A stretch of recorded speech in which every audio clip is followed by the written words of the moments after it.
Welcome, everybody, and happy to see everyone on this. Oh, we have a sort of rainy day here. Um,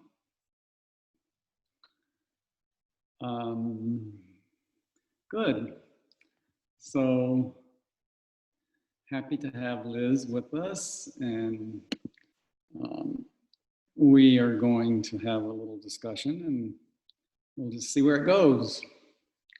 But this is certainly a timely topic. Wellness when things aren't going so well is an important important thing to explore, and an important thing to gain some strategies for. So I hope that we'll be able to do that this evening. So Liz, you want to start a little monologue for a few moments and kind of get the topic rolling? Sure. Well, just as you said, I feel like the times are non-ordinary right now, and there's a lot of unwellness in the holistic, expansive way, I would say. And once the fires started coming into the West Coast and then into where I live, I just realized, well, my own unwellness, how I feel, my unwellness in my being, and also how I see it around me. And then where Tantra fits into that. And I picked up my older copy of Holistic Health by Swami Rama the other day, and maybe some of you know, but my module focus when I did my training 14 years ago was holistic health, and I'm still mesmerized and passionate about the subject, and I also feel unwell a lot of the time. So I keep going at the subject, and one of my big curiosities right now is how some foundation stones in the way that you presented in Radical Healing, but also foundation stones for peoples that don't say live in nature, that don't grow their own food, like foundation stones for urban folks, for people who are, still living in apartment buildings, or, still having to go to work every day, right? Who can't sit next to a tree and pick fruit off their trees every day. So I got curious about, really thinking about some breathing practices, simple breathing practices. So that was one. So I would love, I have my own ideas about diaphragmatic breathing, as, I learned from you. And so I'm looking for kind of those take-home wellness foundation stones and support for folks who are working in hospitals or at home with 4 kids, or, all the different types of peoples there are, who are trying to, live in this crazy world right now. Yes, well, certainly breathing is a good place to start. And it's something that generally gets overlooked or trivialized, like, well, of course I'm breathing, or I wouldn't be alive. What is there to know? But I think that we have a tendency, well, and Swami Rama used to kind of address this, a tendency to not really breathe fully. A shallow breath is more common. And, I've kind of pondered, well, why would it be that people wouldn't take full breaths? Why do we breathe in a shallow, sort of hesitant way? And I think it's actually partly because of air pollution, that it doesn't feel so good to take a deep breath, and that's not a conscious judgment, but I think it's sort of a subtle perception, and that it affects people's the way they breathe, just because there isn't that joy of taking a breath. So, we can, even living in a city, and I lived for a long time in New York City, we can make some, we can create some strategies for addressing that. And one of them is that we can have the air in our house or our apartment be cleaner, and a simple air filter is not really an expensive investment. And we can also be more conscious of where we spend time, like taking time to at least go to a park or go somewhere outdoors where there are green plants, where the oxygen levels are higher, and the plants do a lot of detoxification. You can also, house plants, if you have a few house plants or a lot of house plants, really, it can clean the air and make a big difference. And these may seem like small things, but they operate over long periods of time, and they have an impact. So, monitor your breath, and that means, at least once a day, you sit for a few moments and observe how you're breathing. Many of us have no idea how we're breathing. We just think, well, that happens, fortunately, but I don't know exactly how or what it's doing. And I never thought it was worth investigating, But breathing patterns, what part of your torso moves when you inhale, and what parts of your chest don't move when you inhale. And generally, if we begin to study that, we begin to tune in to the breath, we can find that there are certain parts of the body that the energy of inhalation doesn't seem to reach, and that's because of the way we're breathing and the way we're positioning our bodies. So we can attend to that, we can investigate that, and we can experiment with, well, what if I relax that area? Like, a lot of people don't breathe into the back, they just breathe in the front. Well, that sort of works, but it's not a full breath. And also, that means that there are parts of the backside of your body that aren't getting energized. They aren't being included in the intake of the breath and the spread of oxygen through your tissues, which brings a sense of vitality.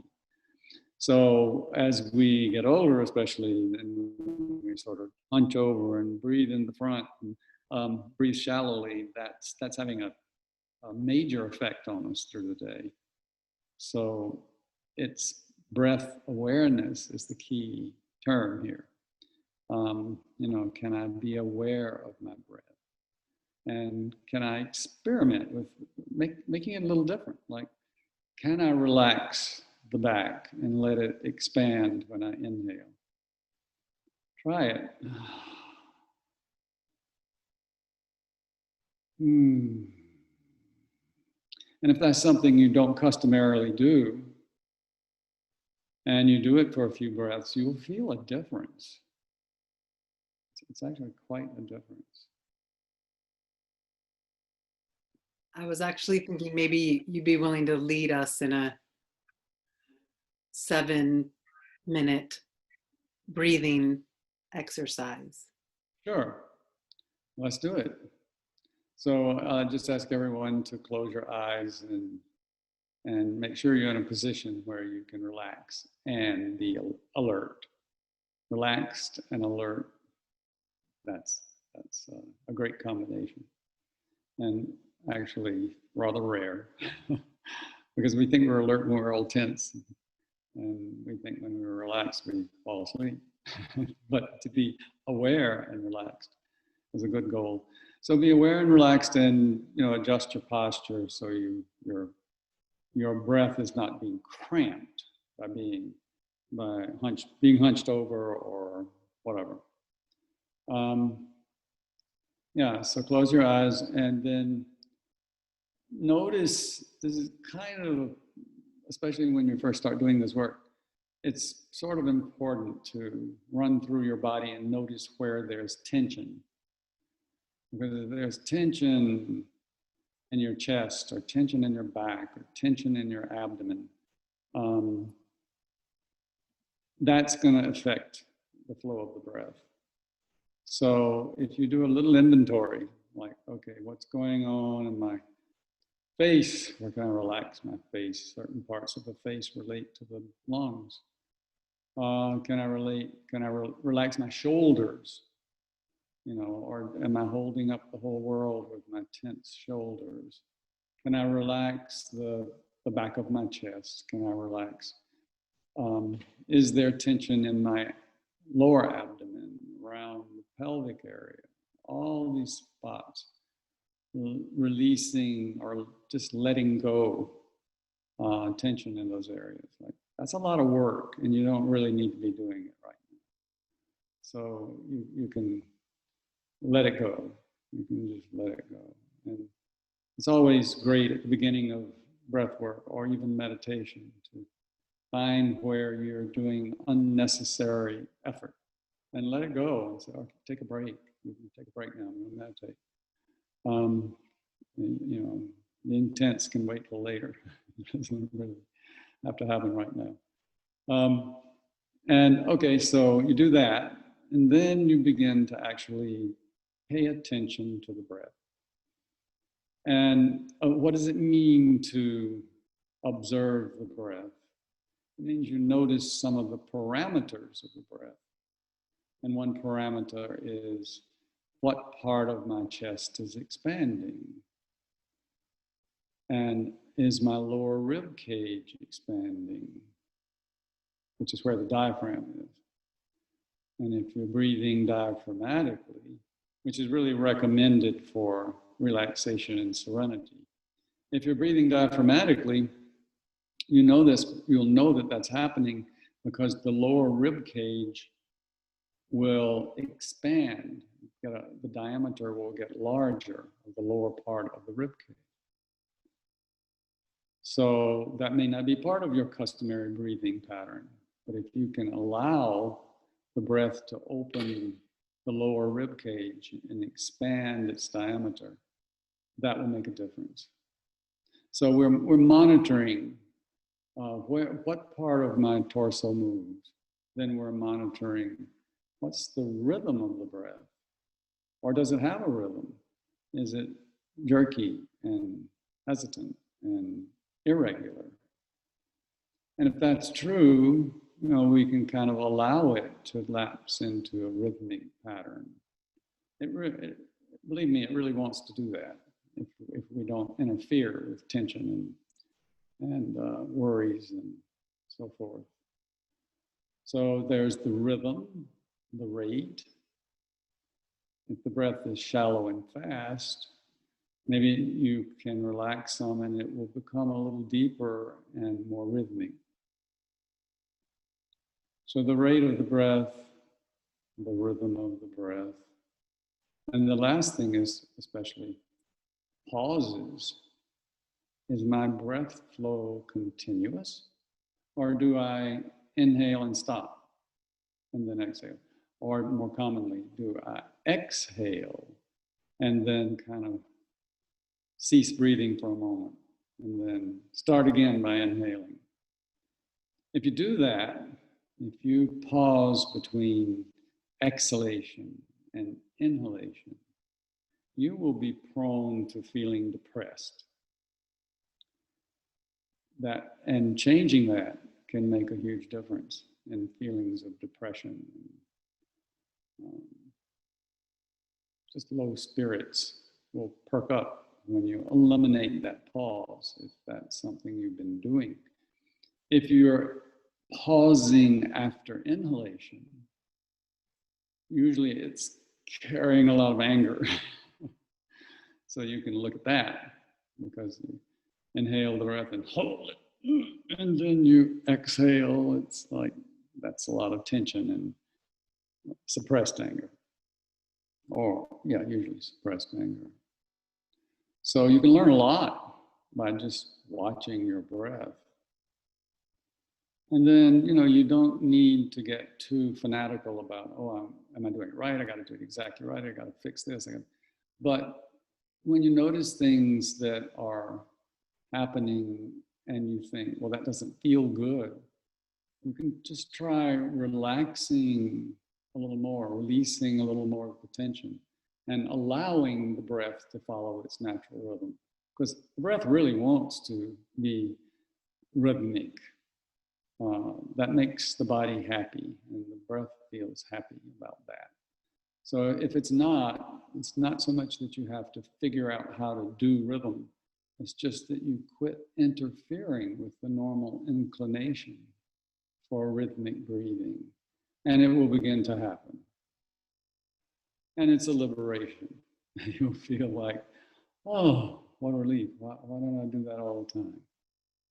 And, you know, if you do this practice on a regular basis, once or twice a day, just tune into your breath, it will begin to change its ways, even when you're not paying attention. That will spill over, so your breathing patterns become more relaxed and more full and more joyous.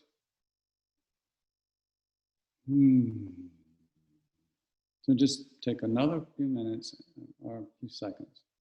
Like do 6 more breaths that you're watching and noticing, and we'll complete with that. So take your time.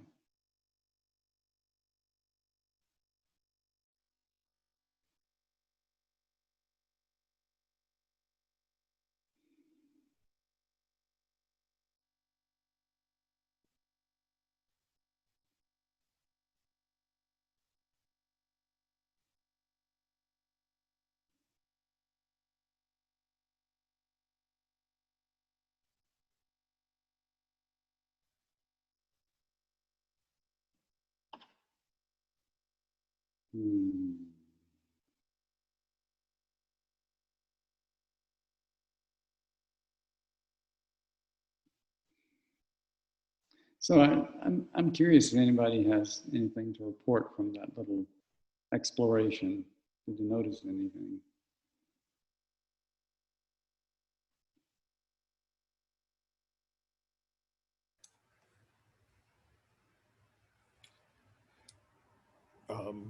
It's George from Providence. Noticed mostly that if the instant I tended to fall forward, let my head fall forward at all, my breathing became shallower, and clearly the pause at the bottom before starting to inhale again lengthened. And the other thing is that it could breathe diaphragmatically just fine, but I never got the breath path really into my pelvis at all. Mm-hmm. Yeah, that's great observations. Thank you. And that's a common thing, that tension in the lower belly or tension down in the abdomen prevents the breath from reaching the floor of the pelvis. But it really can if you're relaxed enough. And also, that's a great observation about when the head falls forward, then that's compressing the chest and really cramping the breath. And that's such a tendency when we think, when I'm relaxed, then I sort of slump over. But actually, the more fully relaxed position is when the opposite happens, and your abdomen and your chest are more open and free to move. And that's a different kind of relaxation that's more exhilarating. So we get into habits, especially as we get older, we get into habits of slumping over and sitting that way and driving a car that way. And then we forget about opening the front of the body and bringing the spine into more of a lengthened upward position. Yeah, great. Thank you for that. Anybody else have observations or comments or questions or sharing? So it helps when you can hear. Yeah. Can you hear me? Right. So this is Yes. Ellen, and I noticed a strong desire to yawn, like a continuous, like and not from tiredness, but it felt like I wanted more oxygen. But that yawning. Yeah, well, yawning is a way to get more oxygen. Okay. And it's sort of a reflexive way to get more oxygen. So usually when we start yawning like that, it's the body is waking up and saying, well, finally you noticed, and I want more. Yeah, and this is good, and give me more air. And oh yes, it's sort of Yeah. awakening. Yeah. Okay. Thank you very much. Yeah, thank you.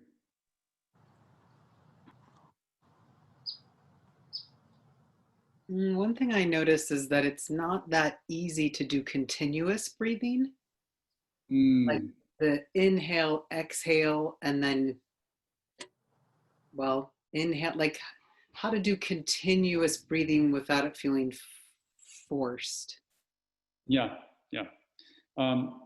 You might think of visualizing the figure 8 lying on its side like an infinitive symbol, that it's going around, it's coming here, down, and exhaling, and then inhaling, and then exhaling, but it doesn't stop.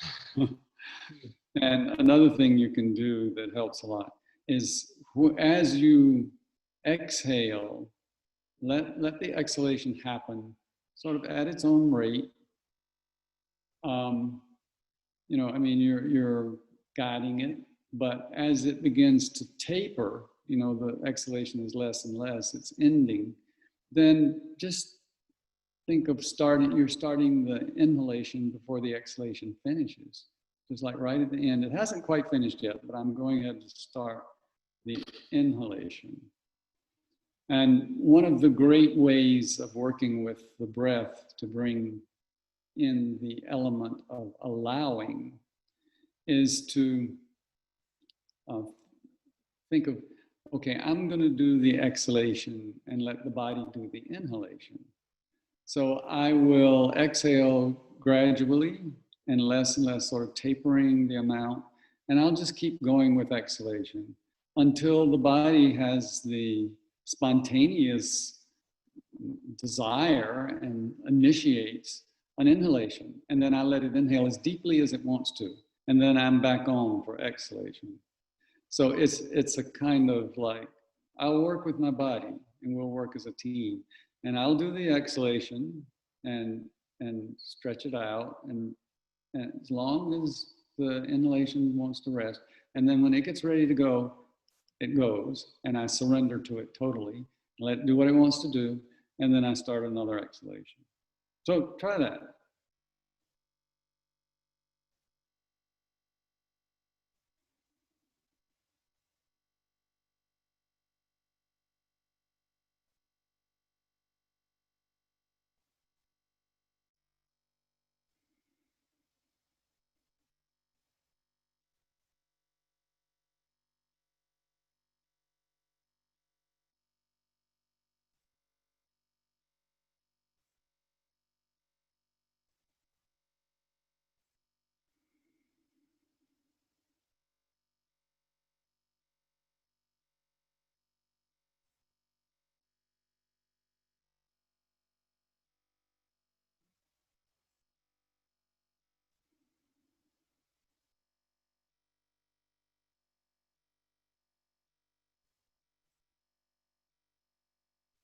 Okay. And you probably think, well, it's not going to start. But it always will. I haven't had anyone yet where it didn't start back up. So it's just a sort of exhilarating effect when the body actually inhales and you allow it to just inhale however it wants to, as deeply or as extensively as it wants to. And that begins to heal those interruptions between the inhalation and the exhalation. The research has actually shown that those interruptions are very damaging to the heart. The heart and the lungs work as one unit. And every time you stop the breath, and then start it back up. It's like you jolted the heart, like you kind of kicked it. And then, because it's relying for its rhythmic work, the rhythm to coordinate with the rhythm of the breath. And when the breath stops, it feels jostled and jolted. And those interruptions, if they become extreme, can actually cause heart attacks. So it's a good thing to pay attention to and monitor and work with. And I'm not trying to frighten you. It's not out of fear to do it, because that upsets the breath. The fear can be very, very disruptive to breath, but more out of curiosity that, well, I wonder what's happening and what can I do that will change the process, and how does that feel when I try to help it shift to something else. So again, curiosity is a great asset, because it will take you into more understanding and more discovery, which can kind of be fun on its own. Well, thank you. I have a little follow-up question to that. Because I notice I really want to ride out the exhalation, because there's this like exquisite pause. Like sometimes I don't want to take the deep breath. I want to keep exhaling, because it gets like quieter and quieter and quieter, and I want to hang out in this limbo place. And then I'm worried I'm gonna have a heart attack. But that's besides the point. Like can you ride out the exhalation, like the exquisiteness of it before you? I mean, yes, my body will inhale, but I really want to hang out there. Yeah, well, that's great. Yeah, and that's an important technique in yoga, actually, in Swara Yoga, which is the science of breath. So what you do, if you want to do that, is you have to not exhale so fast at the beginning. You have to start exhaling slowly, and then exhale slowly, and then taper it, but don't end it. Keep it still, tiny bit of exhalation, tiny bit of exhalation, tiny bit of exhalation, tiny bit of exhalation, until the inhalation takes over. So it's that holding back a bit at the beginning of exhalation, because if you go and then want to stretch it out, well, there's nothing left to exhale, So you have to. That's the strategy. Yep, that's helpful. Good. Anybody else have any comments or experience to share from the breath? Hi, Swamiji. This is Shiv from the Bay Area. I have a question on when I breathe, I feel when I start monitoring my breath, there seems to be this conscious element that I have to do the breath, take more of a deeper breath. But I don't want to be, I want to be an observer. But somehow there's a conscious element which is kicking in to the breath. Yeah. Okay, I think I understand what you're saying. When I first started working with breath, I had this experience of, well, oh my God, I have to inhale.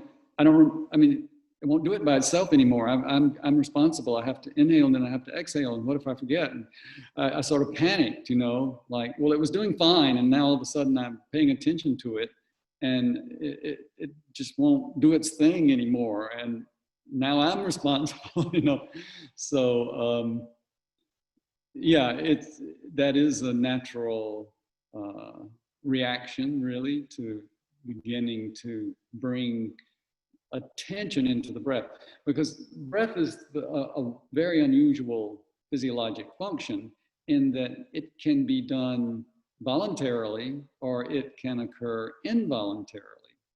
And most of us are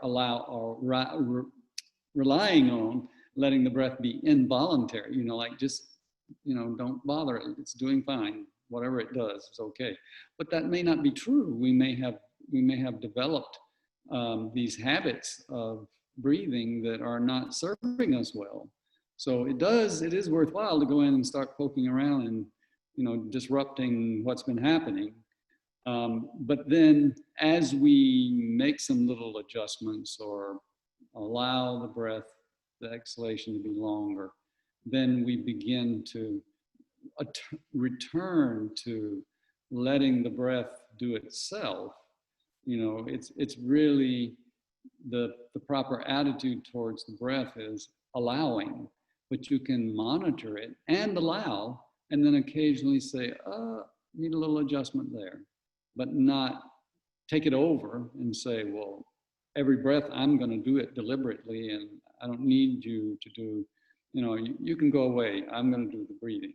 No, let the body do the breathing, but don't neglect it. Don't, you know, check in and see, are you doing, is everything going all right? You know, and if it is, then fine, but monitor it. Yeah. Thank you for that question. Thank you. Thank you. You're welcome. Swami Ravi, I'm curious, this is Jody. Yeah, Jody. I'm curious, thank you. In the Science of Breath book and in conversations that I've had with you, like for example, when doing Nadi Shodhana, usually you recommend inhaling at the count of a certain number, whatever it is, let's say 10, and then exhaling 20. But with this, I've been practicing it just like this without counting. And it's interesting to me how if I practice this breath that you mentioned to Liz and get it all the way out, there seems to be a tendency that the inhalation will automatically be a little bit faster. So I'm wondering if there's once you get to a certain point, I think counting is helpful in the beginning, but once you get to a certain point, would it be helpful in Nadi Shodhana, for example, to let go of that and just exhale all the way out and let the body take care of the inhale? Yeah, well, that would be an interesting experiment. Yeah. Nadi Shodhanam, for those people who don't know, is the alternate nostril breathing that people usually use their fingers to close one nostril and inhale through this side and then exhale through the other side. And there's a whole practice that goes with that. And it helps to balance the airflow between the two nostrils. It actually encourages the nostrils to breathe equal amount of breath going through both nostrils, which leads to the opening of what we call in pranayama sushumna, or the central channel, and that's conducive to meditation. That takes us beyond duality, because right and left is a duality. So when you're doing, there are many breathing techniques that are used in pranayama practice. And if you're doing Nadi Shodhanam, and there are many variations of Nadi Shodhanam, it's generally you use, you do twice the count on exhalation that you're doing for inhalation. But if you want to play with this interval or eliminating the interval between inhalation and exhalation, then I don't think that you want to be counting. You want to just wait and see. And yes, the inhalation will be faster, and that's okay. This is a practice, you know, and it doesn't mean you have to do it all the time. It just means that the time you're sitting, you're doing that, but it will begin to have an impact on how you breathe all the time. So it's a special practice. Yeah. Okay.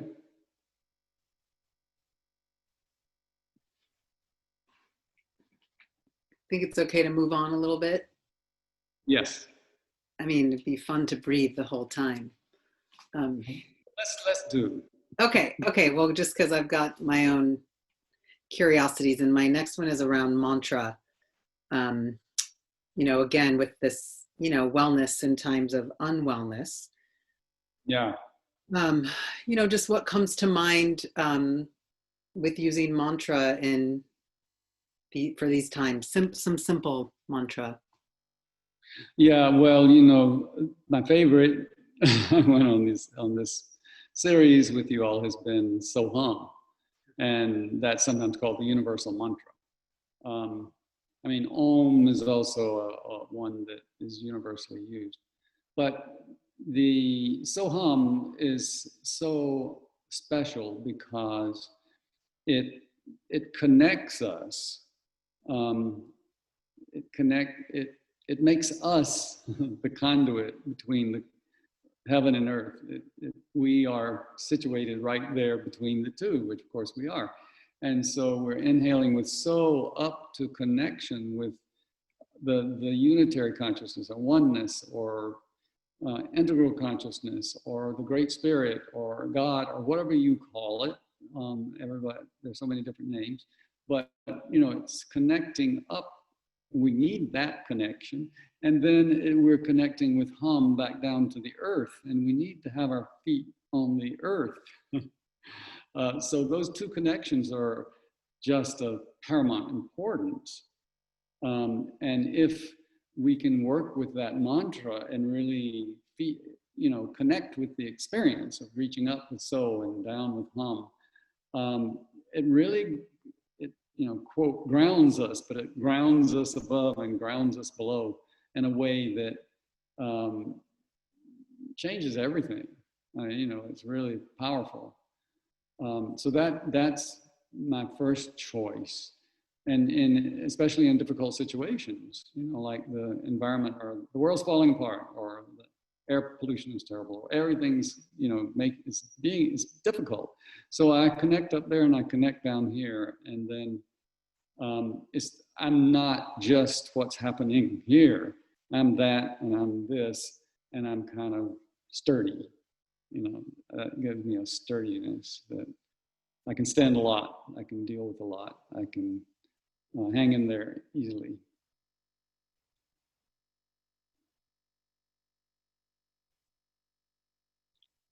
So does that cover it sort of, Liz, or you want talk more about that?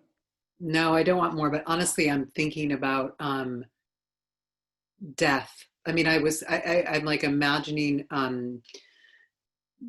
just people, hospice nurses, people working in hospitals, all the folks who were on the front lines during COVID and stuff. And even when I'm holding space for clients or whatever, and people in a lot of pain, and I find myself, but from years of doing So Hum, of doing that to myself in my own being. And then I'm thinking about, like, it is a simple enough practice to do by somebody's bedside.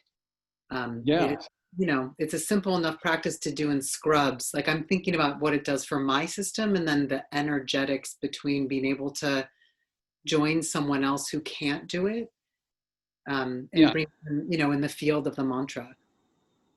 Yeah, and actually, you're right, and that it's actually simple enough that in many cases, when you're working with a patient, you can guide them to do that.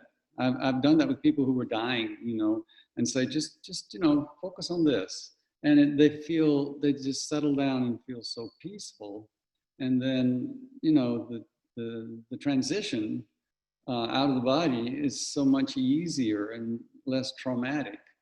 And even if they're staying alive, it helps them. You can remember that. I mean, people can catch. You don't need. It's not a complicated thing. It's just like, just breathe with me and think. Let's think the sound So as we inhale and the sound Hum as we exhale. And people just sort of settle right down, and you settle right down, and everything is a little easier to deal with after that. So yeah, it's wonderful. That's a wonderful thing to work with in such high stress situations. And what do you think about when the sky? I know we're talking about, the So is the more connection with whatever it is above, but as I can't see the blue sky at the moment, you know what I mean? The sun is red and yellow. I'm thinking like, oh, I'm connecting with the sky that's really smoky. Just the kind of realities of what the sky is doing right now. Yeah, well, I think then you have to remember, well, I'm going to be flying at an altitude above the smoke. Yeah. You know, I'm going to go beyond that. I'm piercing the smoke, and I'm going right on up to the ultimate oneness. And down there's the smoke. Oh, okay. And I'm going to go back through the smoke and connect with Earth. It's still down there, and you know, there's no smoke in the Earth. And yeah, in between here they got smoke, but I'm down here and not there, and so I can just a little smoke in the middle. That's all right. Yeah. It's above the atmosphere.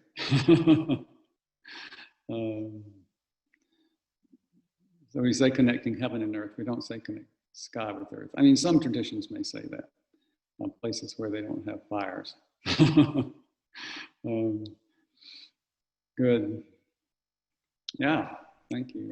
Mostly I just want to, I love this practice, and I just want to just make sure, see if anyone has any questions clarifying or anything around it before we move on, just because it's such a calming practice. Great. Yeah, good idea. So if you have a question, speak up. It's always helpful to everybody if you voice your questions.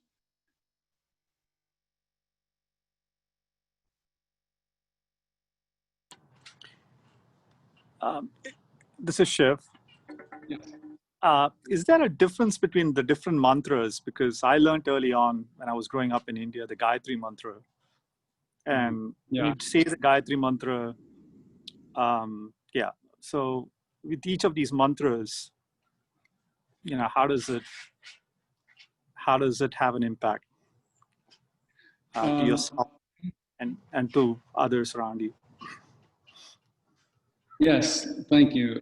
Yeah, it's actually Ellen knows and is going to be learning more that it's a very complex situation with mantras. There are many different kinds of mantras, and a few mantras are suited to coordinating with the breath, but not all of them are, and especially not the longer mantras like the Gayatri, which is not 2 syllables. It's 15 or 20 or whatever syllables. So the use of each one has a peculiar use, and you have to work with it for a while to really discover what it has to offer. So the Gayatri mantra is a very soothing and at the same time somewhat cleansing, and also kind of grounding mantra. And then the one we use in Tantra most often is the Mahamrityunjaya mantra. And that is, has a more vigorous energy to it. So, you know, it's helpful if you want to work with mantra, to have someone who is familiar with them to help you choose which one to use and how to use different ones at different times and so forth. It's the science of mantra. It's complex and has so much to do with the effect of different sounds, different phonemes, and how they affect the body and the consciousness. So this is something that's been honed over thousands of years. And I was really fascinated once. I was doing a retreat, a silence retreat in a Zen monastery. And I went to their Dharma talk one night, and they were discussing mantras, and all the mantras were Sanskrit. And so that's like from Japan. But the Sanskrit sounds, or the understanding of the sounds in Sanskrit is very sophisticated. And so it's been picked up by other cultures. And it's very valuable, very useful.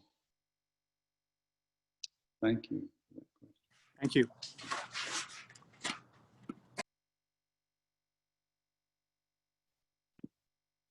Okay, so can we move on? I want to ask you some questions about meditation, wellness and meditation. Good. And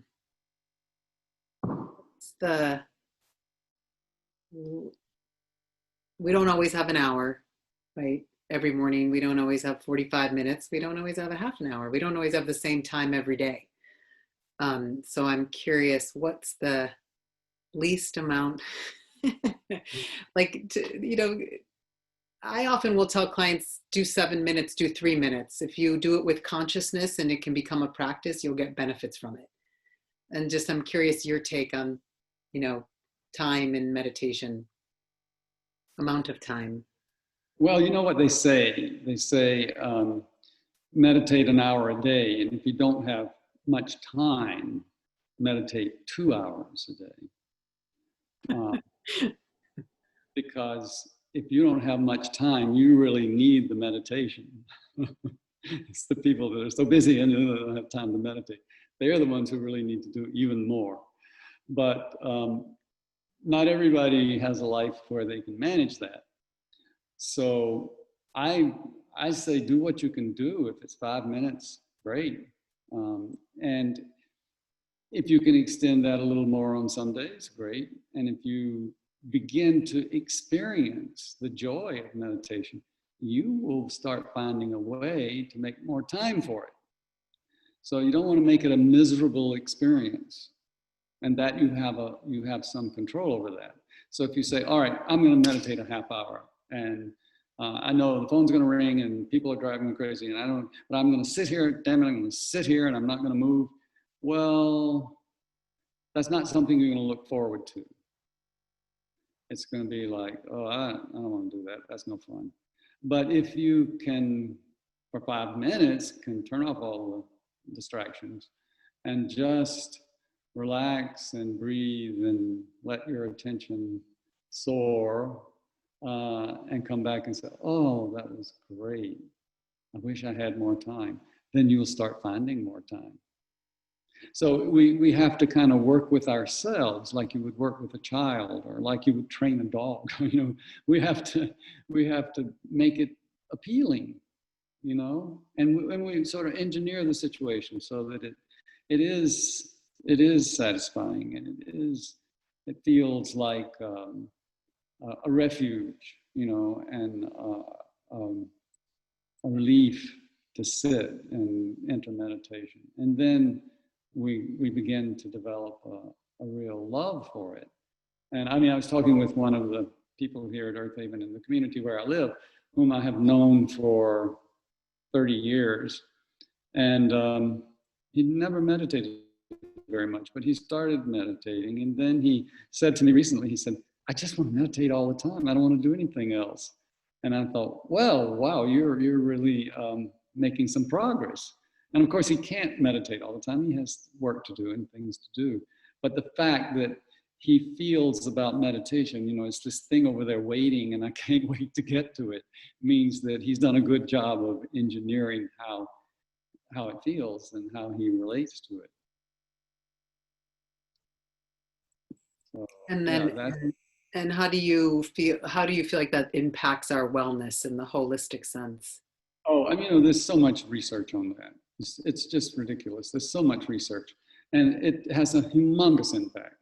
It has an enormous impact. Back when I was in Chicago with the Himalayan Institute in the 70s, late 70s, we did a research project, and there was a hospital nearby who was very interested in our work, and so they put me on the staff, and then I could come and do things there. And so we did this experiment where we would have people, we would draw their blood and look at the triglyceride levels, which of course are related to heart disease and so forth. And then they would sit for 20 minutes for meditation, and then we'd take another blood sample. It was amazing. Just, the triglycerides just plummeted. And, that since then, there's been 1,000 times more research done. There are endless papers of looking at meditation, which is really fascinating to explore. And you can go online and Google, effects of meditation on certain diseases or on health in general, and you'll turn up lots of stuff. So there's no question. There is no question that it just doesn't have an advertising budget. You know, meditation doesn't have an advertising budget.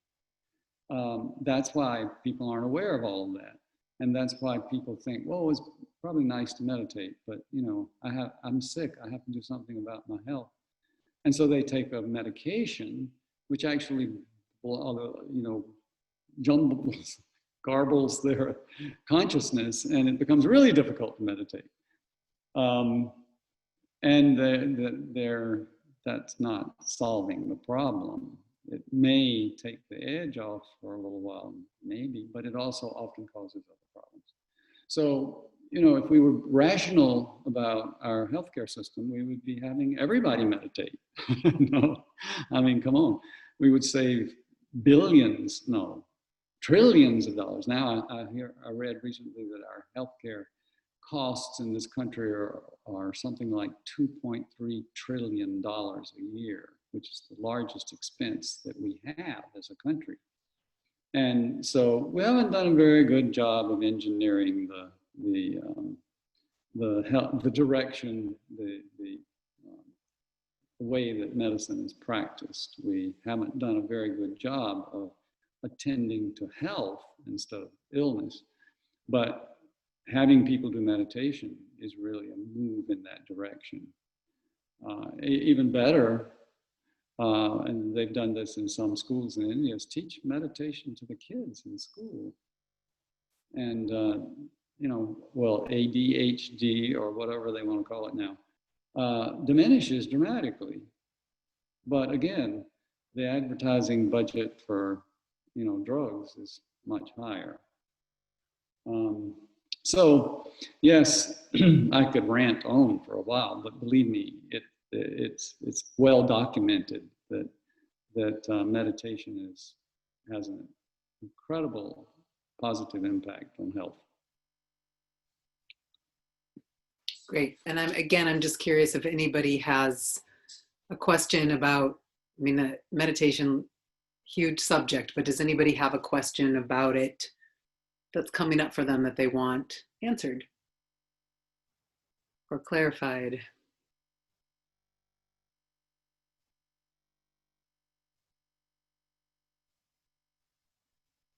I will just add, just because I had a client the other day who was not in this, not in the healing arts, new age world, any of that. And somehow meditation came up. I talked about a pause in his day because he has a high powered job.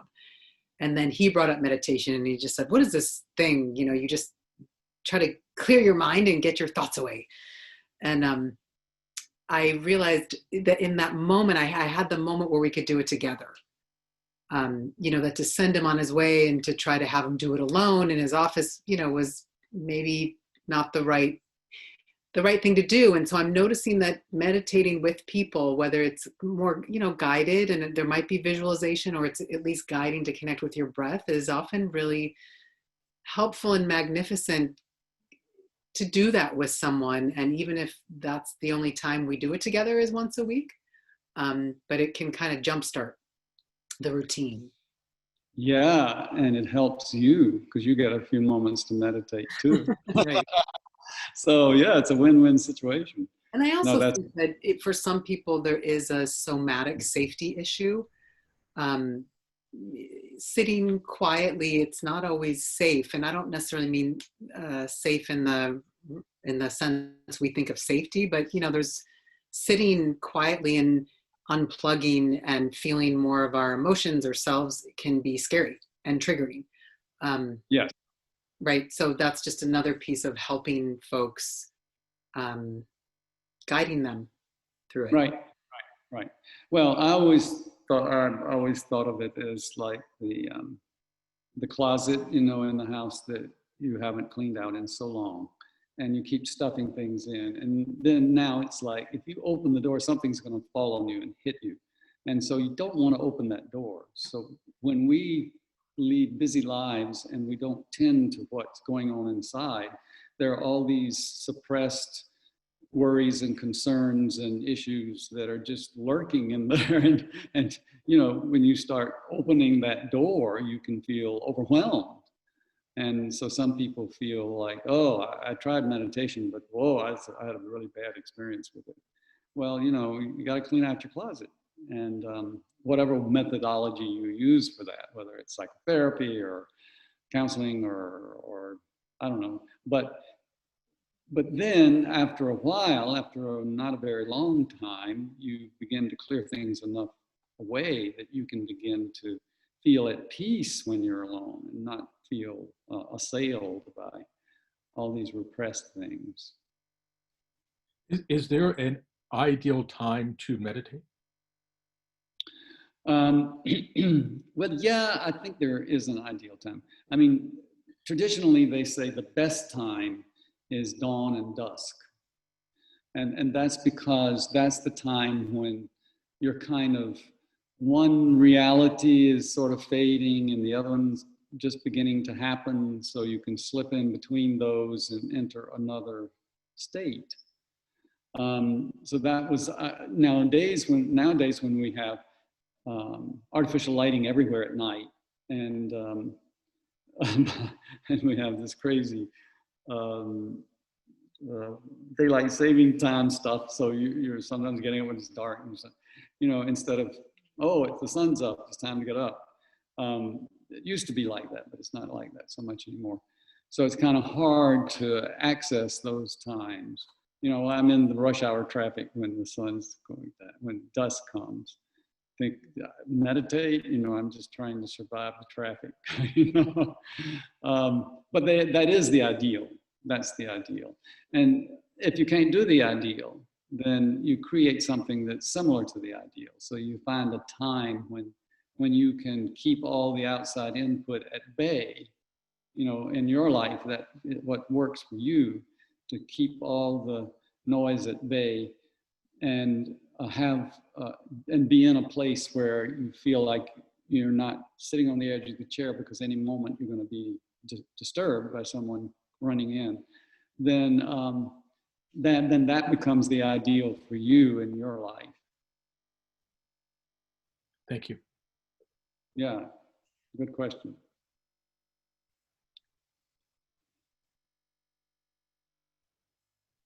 I was recently borrowing someone's computer, and she had little reminders that every day came on at 3 that said, "Would you care to meditate?"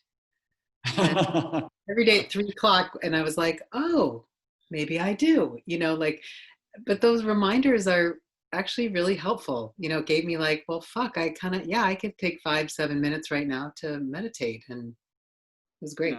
Yeah, it's also kind of like you have permission to meditate now, Mm-hmm. you know. Oh, thank you. Mm-hmm. Anybody else questions about meditation at the moment?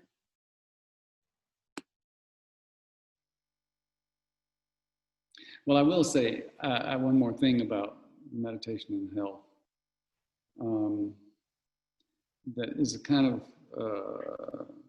hard to put into words, but you know, medicine, the cutting edge of medicine, the people who are doing the really work of the future, I believe, is moving more and more towards looking at consciousness as the key to healing, and not just dealing with the physical body as a machine, which is kind of an outmoded model. And so, you know, the physicists talk about the electromagnetic waves and the subtle energy, that is part of what our bodies are, because our bodies are mostly empty space as far as matter goes, but as far as energy goes, the space is filled, charged with all this energy, so that, you know, beginning to have the concept of we're an energetic being, a being of energy, not of matter. But then, you know, in the tradition of yoga and Tantra, You know, that's the first two koshas. You know, there's the physical body, and then there's the energy body, and then there's the mental body, and then there's the body that's of bliss. You know, so if you can work your way up on that scale and be not so much concerned about the physical aspects, but the energetic aspects, and then from there go to, well, what's going on in my thoughts and my imagery and my inner world, which is determining how the energy flows. And then the energy is determining how the material body functions. So I want to go back to the, you know, up the river where they're, you know, the story about, well, there were babies floating down the river and people are trying to save them. And finally someone leaves and walks off, and they say, where are you going? And all the babies are, and it's, I'm going up the river to see who's throwing babies in the water. And so we have to go upriver, upstream. And in fact, physicians are talking about that a lot now, that the upstream events are where we want to go to do the intervention, not down here where the final chemical results are, not where molecules are floating around, where the energy is. And then above that, where the thoughts are. And then above that, how did you get disconnected from the bliss of being alive? You know, because when you're in the bliss of being alive, then all the energy is throbbing and flowing, and the body becomes healthy if it isn't already. So meditation is the key to moving up that scale, moving from the physical body where we, you know, worry about doing hatha yoga and how we sit in the posture, and then to the energy body where we're doing the breath. And then we move up to the mental body where we're watching the thoughts and letting them dissipate. And then we move on up to the point of where we reach the state of serenity, and then the state of bliss. And then the body is like, oh, healing itself and repairing everything, because this is where it draws all that energy for healing from. Does that make sense?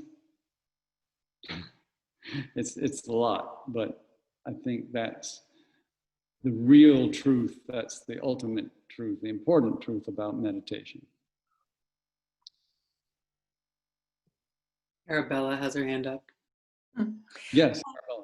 I just want to make a little comment. When I'm working with students who tell me they don't have time for, you know, an hour meditation in the morning, I remind them that they can have a 5-minute meditation in the morning, a 5-minute meditation when they have their lunch, a 5-minute meditation before they go to bed, so that meditation becomes a practice that is in our bodies, that is throughout our day, that we continuously are revisiting that intermarriage state of meditation. Yeah, it becomes more integrated into our Yeah. lives. That's wonderful. And actually, Swami Ravi used to talk about meditation in action, that the goal is to get to the point where you are in that meditative state as you're acting in the world.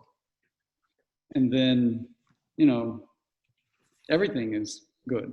You know, you're always, essentially, you're always conscious of reaching for or being in, at least to some extent, into that meditative space. And that changes everything in your life, the quality of life, everything. So meditation, we practice, you know, we talk about practice, we practice meditation. Well, when are you going to apply it? You know, or we also, that word, you know, practice means so that you can put it into practice. Well, you know, we get lost in that confusion, because we practice it so that we can actually do it. And we practice it so that we can implement it in our lives. So the practice of meditation can mean just getting ready, but the practice can also mean putting it into action continuously. You know, practice medicine. And if you know, my patients would be very upset to think, well, he's practicing on me. I don't think I want that. No, I've been practicing a long enough time that I can put it into practice when I see you. So yeah, this is all about making meditation, not just practicing meditation, but making it part of who we are, a dimension of our consciousness.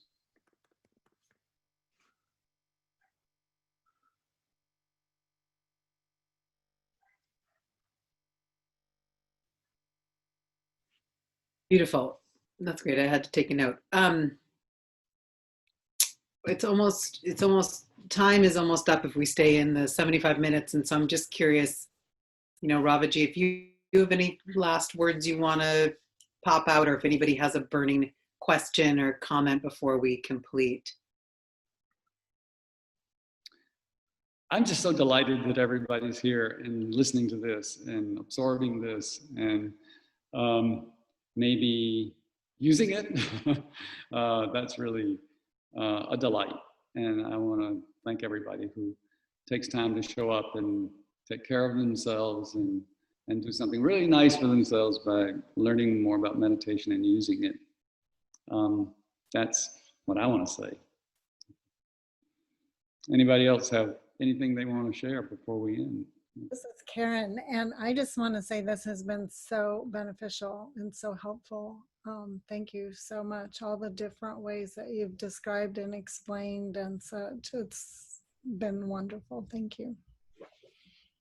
Thank you, and makes me very happy to hear that that's working for you and that you're enjoying that. So that's great. Yeah, I struggle with a 1 hour thing, and I do like 10 minutes, 15 minutes, 20 minutes. I really touched in on what Liz said about the safety factor, and I think I start getting a little fearful about all kinds of things. But what is the magic number about an hour? Well, it's not really magic. I think an hour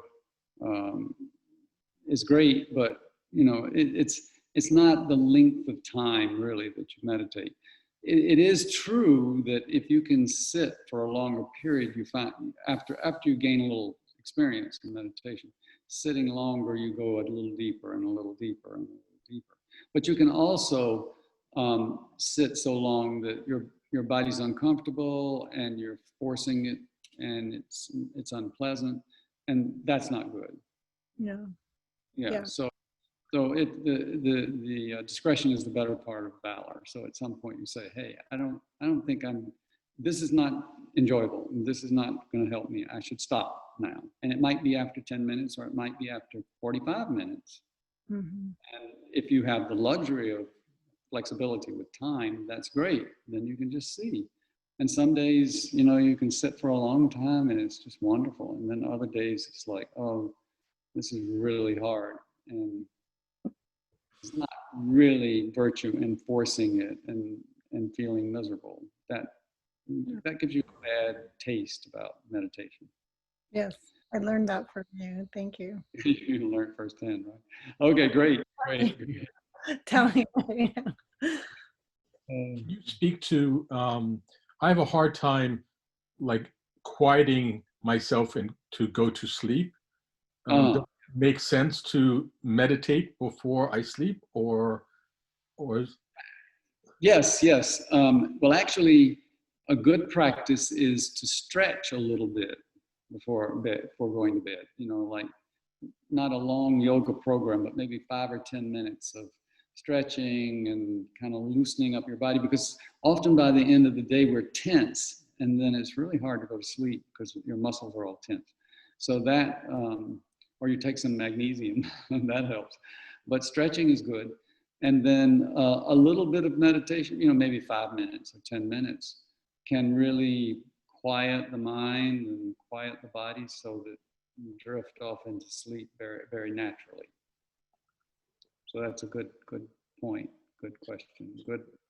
Well, you mentioned magnesium. Is that something that I should consider taking before going to bed?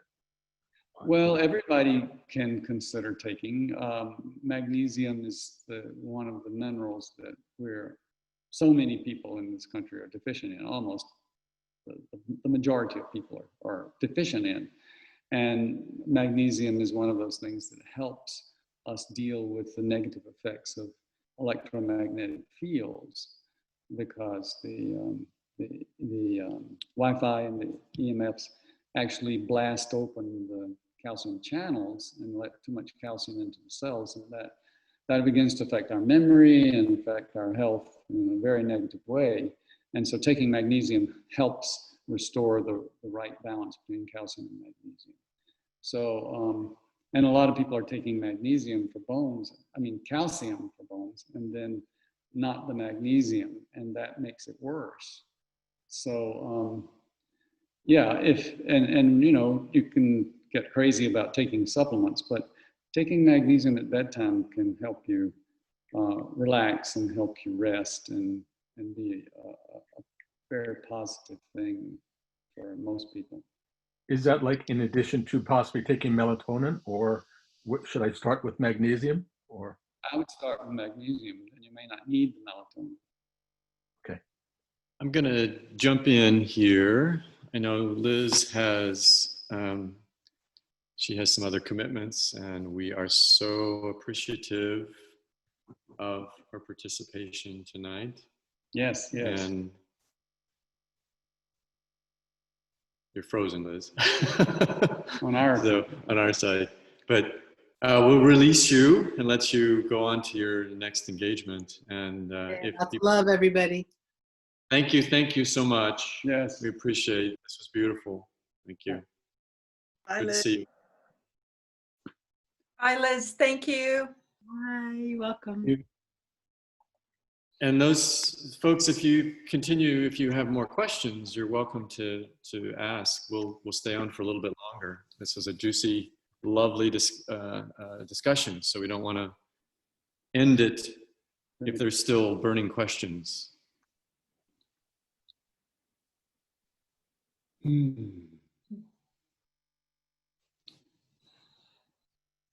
not, you can make an announcement. Well, okay. So next week we'll go back to our meditation format. So stay tuned, or come back and join us. We'll Swami Ravi will guide us in a health and wellness, health and serenity meditation, part of our series. And yeah, and then we'll see what happens the following week. But thank you so much. And if you want to unmute and say thank you and goodbye, that would be lovely. Thank you. And Thank you. Good night, everyone. Thank you. Good night. Good night. Good night. Thank you. It was beautiful. Beautiful. Thank you. Here, thank you. Thank you, Arabella. Thank you, gentlemen. See you next week. Yes, yes. Good. Good night, everyone. Good night. Good night.